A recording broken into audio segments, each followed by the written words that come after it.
Hi, I'm Diana Arterian. I'm going to be reading to you from my recent poetry collection, Agrippina the Younger, which is a finalist for the Reader's Choice Award from The Big Other. Deep thanks to The Big Other and John Madera and all of the readers for this prize. Um, Before I dive in, I'm going to just give a little bit of context for this book. Agrippina was a real person. She was an ancient Roman empress and noblewoman. And despite the fact that she was somebody who felt that she deserved power and incredibly realized her dream to gain it and wield it, largely through men whom she used as puppets. She still is maligned throughout history and is known by the men to whom she is related. So Caligula was her brother, Nero was her son, um, and despite the fact that she is a formidable and arresting figure, she's gotten very little playtime. So this book is about her and me writing into the archives and their many lacunae, as well as me talking about my own obsession with her. So I'll just read this first poem called Agrippina the Younger. Nero had her cut down the middle to see the womb that formed him, and as he peered in the cleft, that exposed organ began to pedal outward, growing and deepening to an enormous vagina until he looked in and saw only darkness. So he burned prisoners in his garden for light and shut her up behind a large carving. Her remnants quietly broke off, moving into Nero, Piso, Vindex, Galba. So there were hauntings and blood and exile and suicide. Nero shucked sea urchins, plucked songs on his lyre, and she continued to grow until she held all of Rome, which burned and was rebuilt while she tessellated, fanned, and Agrippina smiled with her mouth of bloody eye teeth. The Palatine Hill. I walked the Palatine Hill for some hours, the sun beginning to heat, then moved to a bench under a large umbrella pine, brown dull needles snapping. I tried to see what Agrippina saw, smell the needles, hear beetles or crickets sounding like rock carving into rock or into reeds, wood. The trees perhaps different tree types, the birds maybe, but the paths the same, the stones, the hotness. A woman close by carries a long, thin banner of wilted fabric. Walking backward, she calls information to those who follow. Agrippina the Younger became the Empress of Rome after tricking her uncle into marrying her and adopting her son.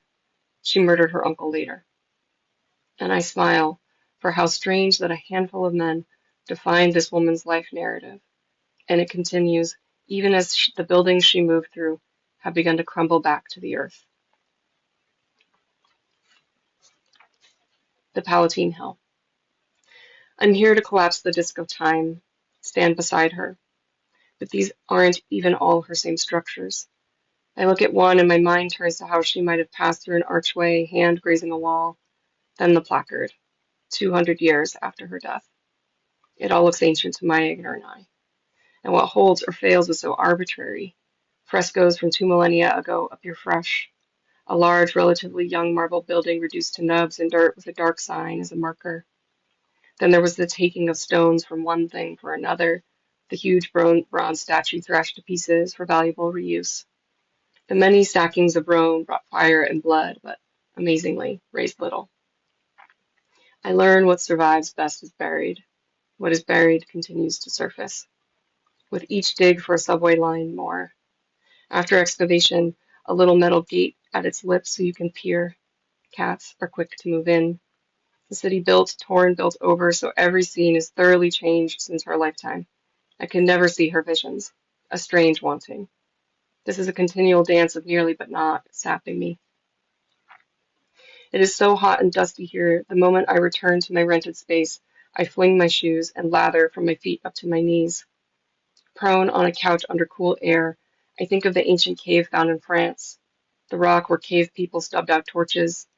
The carbon is dark as if just done, not 30,000 years ago. Then the engraving found in a cave in South Africa over twice that old. I think, as a white American especially, This amount of time passed is beyond what I've been trained to hold in my head. To get to old human-made structures where I grew up, you must drive through hours of desert, scramble down dirt paths into canyons. And I have done this, seen ancient indigenous people's homes under cliffs, their hieroglyphs bigger than me. Most are riddled with bullet holes. As a child, I found a flat place with countless arrowheads glinting. I held some, seeing the chips and glassy rock by hand so long ago. I've left them behind as is respectful. The oldest object I have ever touched that isn't a land formation was when I somehow went on a paleontological dig in New Mexico as a 12-year-old. Everyone else scientists and intrigued non-scientist adults. One paleontologist guided us in the more hardscrabble fossil finding. We hunkered down on a small mound of thumb-sized rocks. He lifted one, explained it was fossil and what to look out for, how to try to find the broken piece. I scanned and picked one, holding it out, like this, and he took it, reuniting the knob with the other in his hand. It fit so perfectly. With his surprise at my quickness, he only managed, yep. A few days later, I held a brow horn, brought out from the dirt. So Agrippina's parents were this golden couple. Everybody loved them. Um, Her father was kind of considered the ideal Roman, and he was a general. Her mother, incredibly, went on campaign with him, which was unheard of at the time. So this is while they're on campaign, and Agrippina is a small child. Agrippina, age 5. She sees the trail of gore and follows, finds a small roe deer, arrow almost through the neck.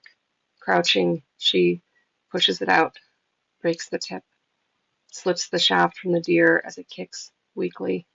She lifts its head to her lap, strokes between the eyes, cradles the ear with her little hand. Ticks move to the hairless arms, blood pumping out the hole, then less.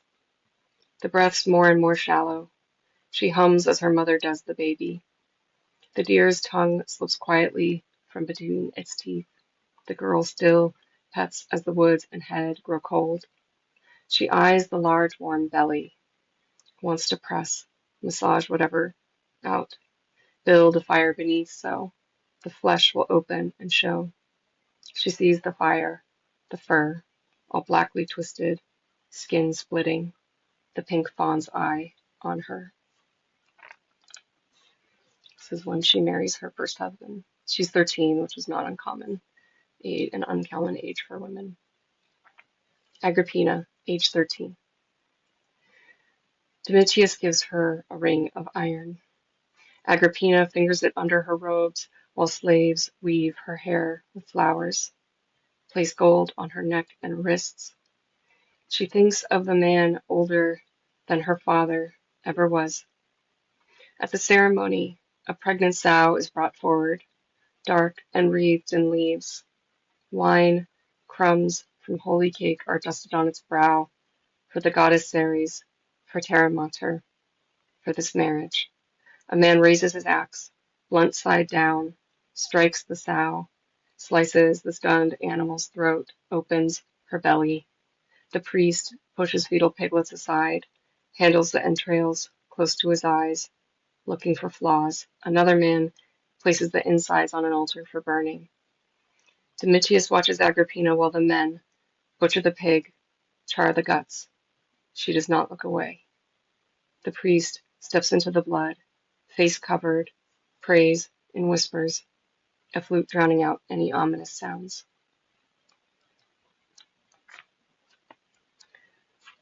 I think I'll just read one more.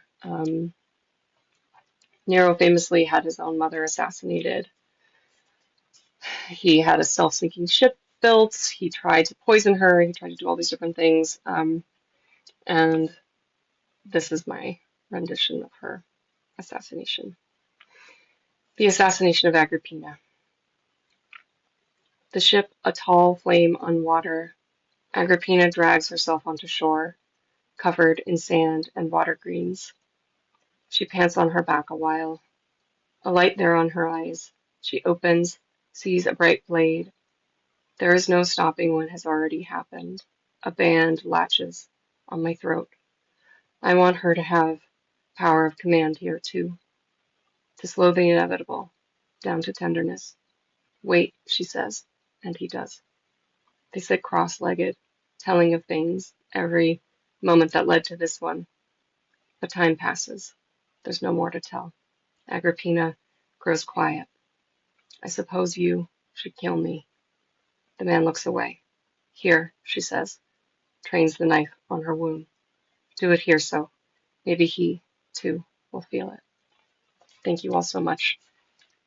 Have a lovely day.